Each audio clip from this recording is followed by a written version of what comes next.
Okay, folks, we're going to get rolling here with multiplying two binomials. Um,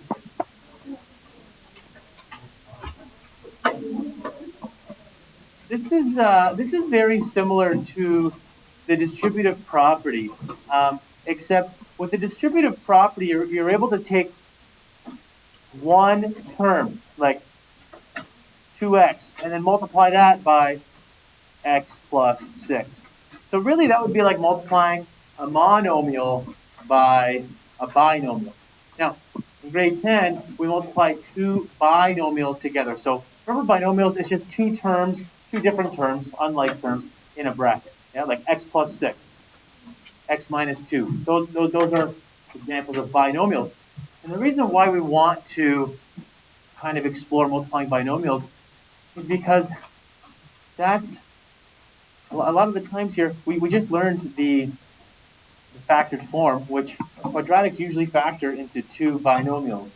So what we're going to learn how to do here is transform from one form to another form. So do you remember the distributive property from way back in the day? And basically, if we have a number a out front of the brackets, we're going to multiply it by the b and by the c. You remember that?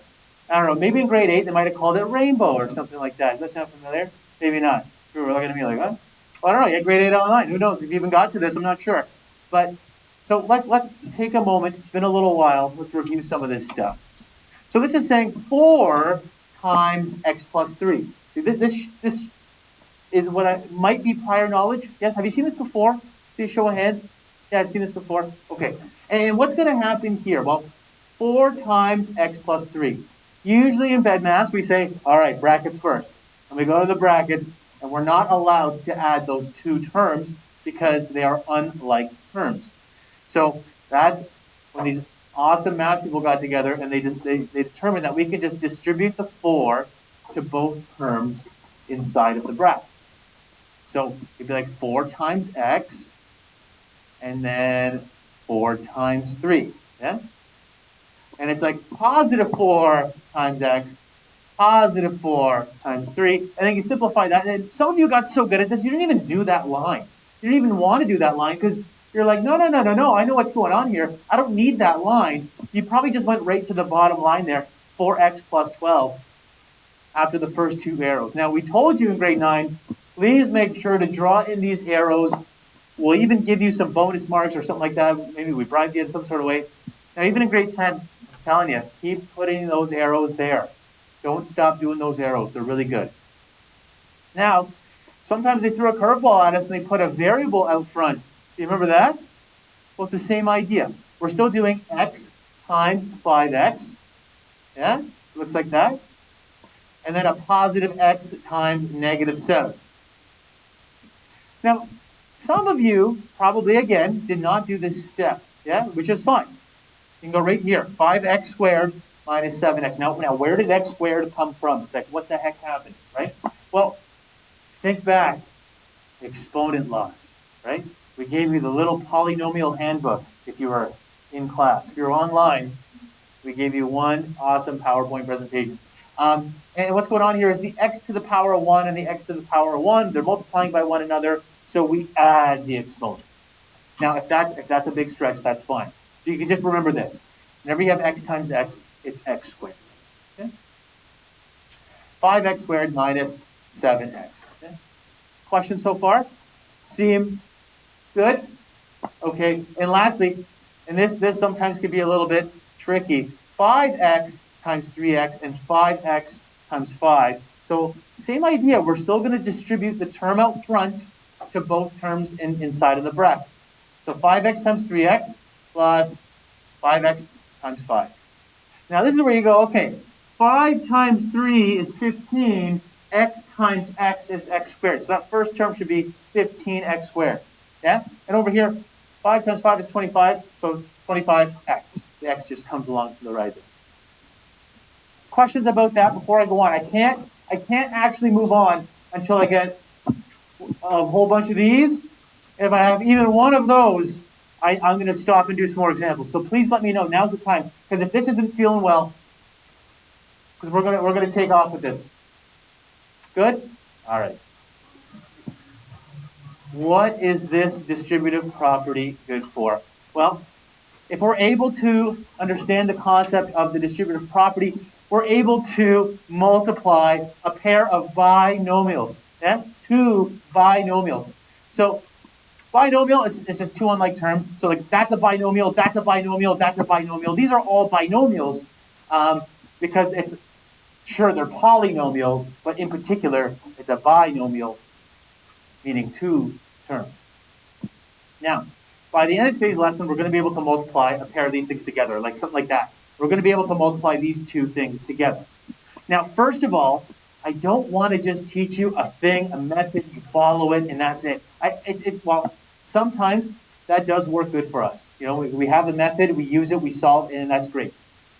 But sometimes I feel like in order to appreciate that method, we kind of got to look at the theory behind it. Like, what's really going on here? Well, let's just say we have a plus b, any number plus any number, times c plus d. Like, again, very theoretical. You'll never be tested on this, but just kind of watch, okay? The distributive property tells us, take the thing out front and multiply it by each term inside the bracket, yeah? That times that. So we're doing A times CD and then also B times C plus D. So far, that was a weird move, but stay with me. Now, we're like, yeah, we've done a million of these. We've even done bigger ones than these in grade 9, where now we just do the distributive property 2 times. Yeah? We'll do it once for A, and then we'll do it once for B. Yeah? Not bad. I love that move. And then you end up with something nasty like this. A times C plus A times D plus B times C plus B times D, which is a little wild. I know. Listen, I know I made this thing. It's weird. Now, therefore, we could say this. We could say that this disaster at the bottom here is literally equal to this at the top. We would say that it's equal. Hey. Yeah? A plus B times C plus D is equal to this right here. Yeah? You see that? Now, if you look closely, if you look real close at this, how do we get A, here, let me pull out this pen here. And I hope it works. Sometimes I pull out the pen and it doesn't like it. So let me go here. Pointer options, pen. Okay. Let's have a look at AC. What 2 terms did we multiply to get A times C? That's right. We multiplied A and C. And then we did A times D. A times D. So these first 2 is like doing the distributive property from A. And then what do we got? B times C. So that's like down here. B times C. Okay, that's that. Plus B times D. Oh. So when we're multiplying 2 binomials, it's literally doing the distributive property 2 times. And that's why we can appreciate this step right here.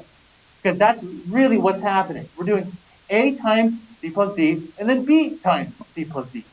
But we don't really have to express it in this sort of way. We could just look at these 2 and do this. I don't know what you want to call this, but we do have a name for it. This is what's happening. We actually call this FOIL. That's what we call it. You might hear other people just say, "Oh, okay, just FOIL it," and like probably wondering what in the heck is FOIL. Well, FOIL is just an acronym for what's going on here. You want to write that? Take a minute here. We got the same thing up here anyway.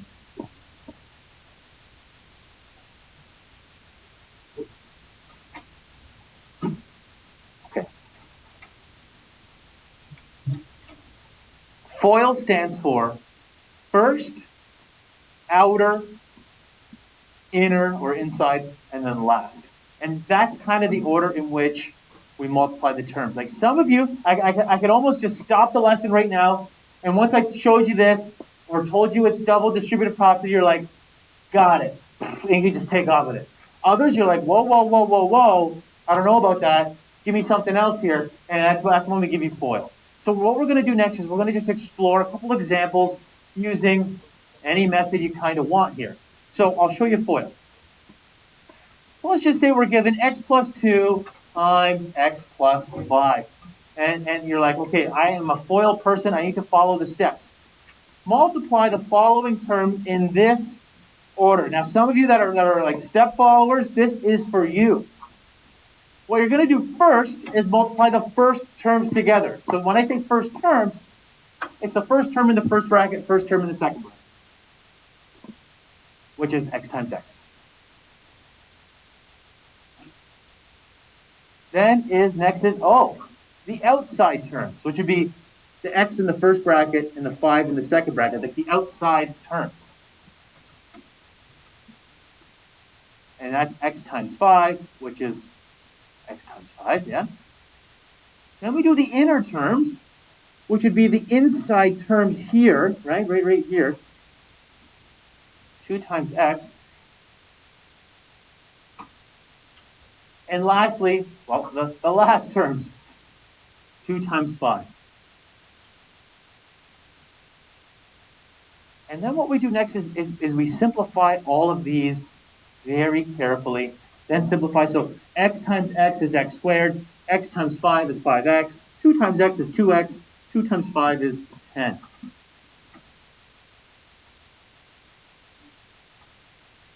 And then you'll notice, are we done here? Is this the final answer? Or can we go one step further to simplify this? We can. Yeah. We're going to collect the like terms here. The 5x and the 2x, they're like terms. To be honest with you, they're usually always there. They're always there. We collect the like terms in the center there. We get x squared plus 7x plus 10, and we're done. X squared and x are unlike terms. We cannot add them together. This is as simplified as it can possibly be. Now, I'm going to give you a heads up. Some of you out here are already pros at this, and I saw it. You're looking at me, you're like, I know. You're giving me the wide eye, like, let's go, partner. I know. Some of you are going to get so good, just like in the distributive property, you're not going to even want to do this step. Like, you might end up skipping this step, in which I say, okay, that's fine, but be very, very careful. There's going to be times where there's negatives and double negatives and things like that.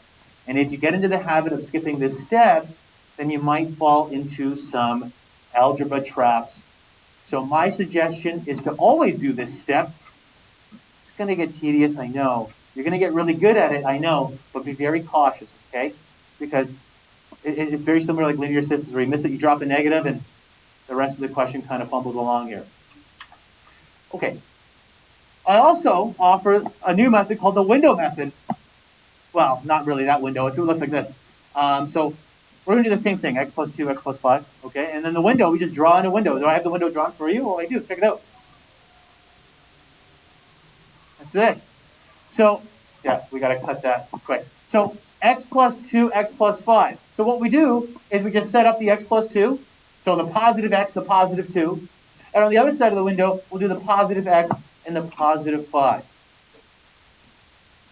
And what we're going to do is very similar to, what would I even compare this to? Remember multiplying two numbers, like a double digit by a double digit, and you might have drawn this box or something like that. Yeah, very similar. So like in this box here, the top left box, you do x times x, right? So this is for each square in the window, multiply the two corresponding terms. So check this out. X times x, in this box, we would write x squared, right? And the next one, we do x times 2, for example. So in this box, it would be x times 2, which gives us 2x. A positive 2x, I should say. How about the bottom left? Let's do something like 5 times x, which is positive 5x. And in the last box, 5 times 2, which is positive 10. And what you end up with is 4 terms. And what we're going to do is we're going to line them up with the highest exponent degree first. So the first thing we're going to do is get that 2x, or the x squared plus 2x plus 5x plus 10. And again, we simplify, or we collect the like terms that are in the center there. And again, they'll probably always be there. And we get x squared plus 7x plus 10. And I forgot my equal signs, so I'm going to add them in there.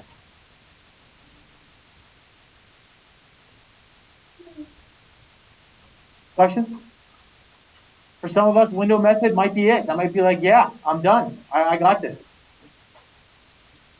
So we're going to try both methods. Perhaps, we'll get them both down. Notice this one. Look, we changed it up. We changed the game a little bit. We got a 2x minus 1 instead of just an x minus 1. So when we're doing FOIL, you might look at it as double distributive property. So you're going to distribute from the 2x, bam, bam, and then distribute from the negative 1. Negative 1, negative 1, right? So check this out. 2 times x, we got that down. The next hop would be, 2x times x, rather. Then 2x times 4, yes? Now here's the thing. The next thing we're starting with here is the negative 1. So we have to write negative 1 times x. And when we write that, it should appear like that. Negative 1 times x. And then negative 1 times that positive 4. So we start off with a positive 2x, and that's why we have pluses here.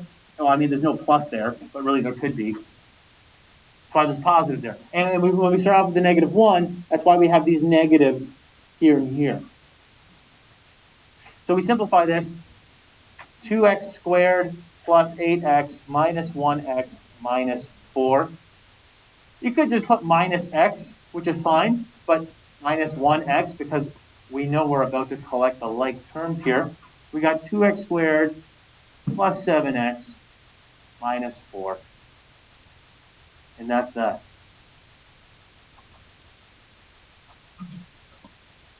Don't forget those equal signs coming down. What happened? Oh, my computer just crashed. Look, it's got the sad face. It's got the sad face on it. Does anyone know? Does anyone know what to do with that? Well, this is awkward, especially for the YouTuber back there. Oh, that's so unfortunate. Okay, folks, I think you have the idea. Underneath, there's A, B, C, D, E, and F. Try them on your own. I'm going to take a picture of one of yours, and we're going to try them on our own. Yeah, that's gonna. As you try them on your own, I'm going to try my best here to find some spot on the whiteboard and get down some solutions. But certainly try them on your own. Work with the person next to you or around you, and let's try some of these. Oh, that's strange. That hasn't happened in a while, so I guess we were due.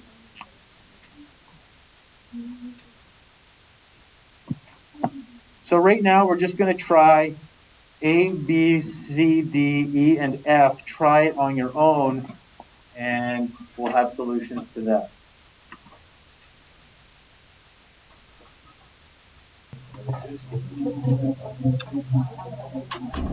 Okay, can I squeeze by here, please? Thanks. Okay, folks, this last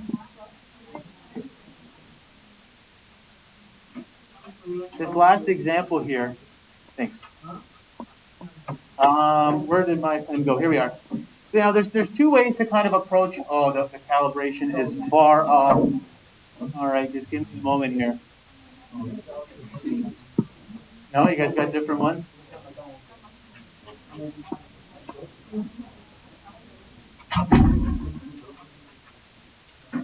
Okay, we should be all right here. Well, it doesn't look like we're all right at all. Okay, two methods to approach this last one here. Like I said, the first method you can use will be just to get rid of this 3 up front, because this is the difference here. The difference between these two, which they're the same one. So I guess the difference between this one and the rest of them, A, B, C, D, E, and F, is that there's a 3 up front. So a lot of the times people might just distribute the 3 only into the first bracket. Yeah? So we'll get something like this. 3x plus 15 in the first bracket, and that second bracket will remain the same. We can't distribute that 3 into all the brackets. No, can't do that. Because we just did 3 times this, and now we can do the whole thing here, the 3x plus 15 times the x plus 6. And from here, once I showed you that step, you probably can take off with this no problem. 3x times x, 3x times 6, 15 times x, 15 times 6. So some of you, again, you might be skipping this step here, but I highly advise to just play along with it for a little while.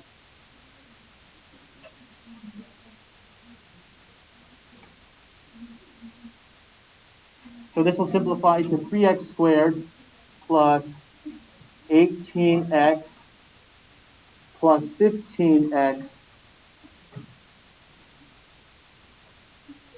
90? 90, okay. And then we get stuff like, okay, we got to simplify these two in the middle. 3x squared plus 33x plus 90. Okay. One way, and if that's you and you love that, that's great. You can take it and run for the hills. Another method would be leaving that 3, pretend it doesn't exist until you need it to exist. And I'll show you what I mean. Right now, I'm going to put a little fog over it, like it doesn't exist right now. I know it's there, but let's pretend it's not there, just for a moment. We're just going to FOIL this like we usually do. X times x, x times 6, 5 times x, 5 times 6, right? And we're going to keep this 3 here. So the 3 is going to be just out front, so we'll get... What's that noise? Does anyone hear that? Okay. Oh, no, we did it. X squared plus 6x plus 5x plus 30. I know. I skipped some steps. I skipped this monster step here. And then we'll end up within the brackets here. X squared plus 11x plus 30. Right?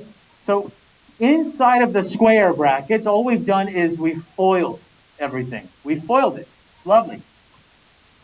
Now at this point, what you can do is now distribute that 3 to all 3 terms inside of the brackets. And watch what we get. 3x squared plus 33x plus 90. And if you notice, we have the exact same answer on both sides.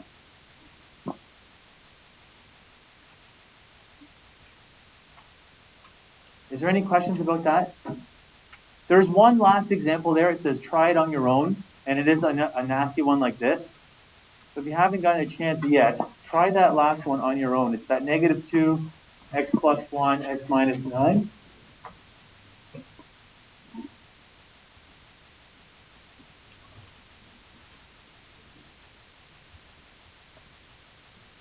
Just to confirm, is that what it is there? -2, bracket, x plus 1 bracket, x minus 9, okay. Okay.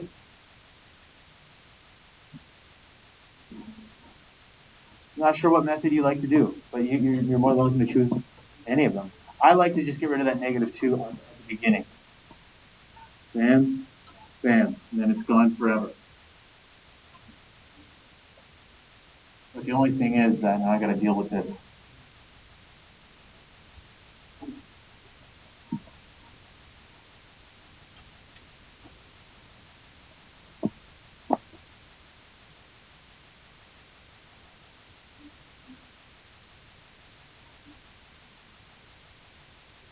These arrows are the best thing ever.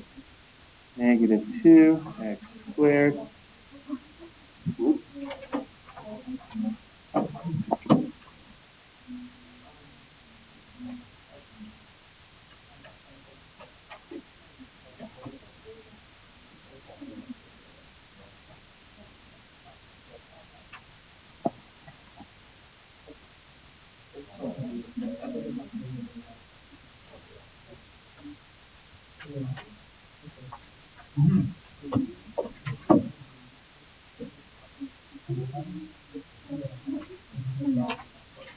Oh, you could or you couldn't. It doesn't matter. Either way, it's fine. But I would, yeah. Simplify everything in the brackets first, then distribute the negative. Yeah.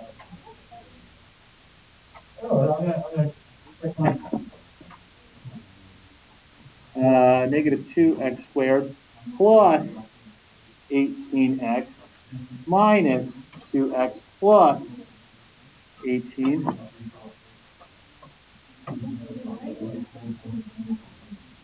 16x plus 18, like that. Good? Yeah, me too.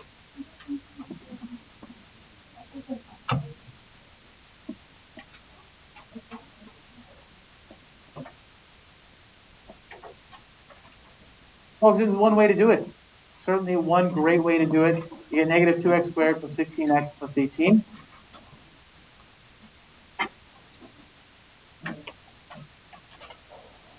Or maybe this isn't for you. Maybe you're like, no. I want to. Who did it this way? I'm curious. Who got rid of that first thing? Yeah, right away. Who did it the other way? Couple? Okay, it's worth doing that. Negative 2, x plus 1, x minus 9. So you're thinking to yourself, keep that negative 2 here, and we're going to FOIL this. You get x squared minus 9x plus 1x minus 9. And one great question Gabriel asked here was that he goes, well, Mr. Animation, should I simplify this first, or do I now is the time to distribute the negative 2? And well, folks, just like anything, I mean, if you can simplify, then go ahead and simplify. So we're going to end up with negative 8x in the brackets here, minus 9, like that. And at this point, just be very cautious with the negative 2, because when you multiply by negative, you get a positive outcome here. So negative 2 times positive x squared is negative 2x squared. Negative 2 times negative 8x is positive 16x. Negative 2 times negative 9 is positive 18. And these answers are the exact same. Bam. Bam.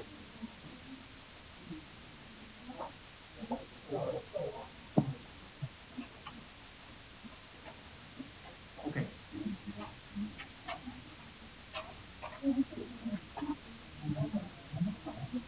Thanks for this. Okay, folks, I tell you where the homework is, but I don't actually have it posted right now. Page 166. There's a bunch there to practice. It's good stuff.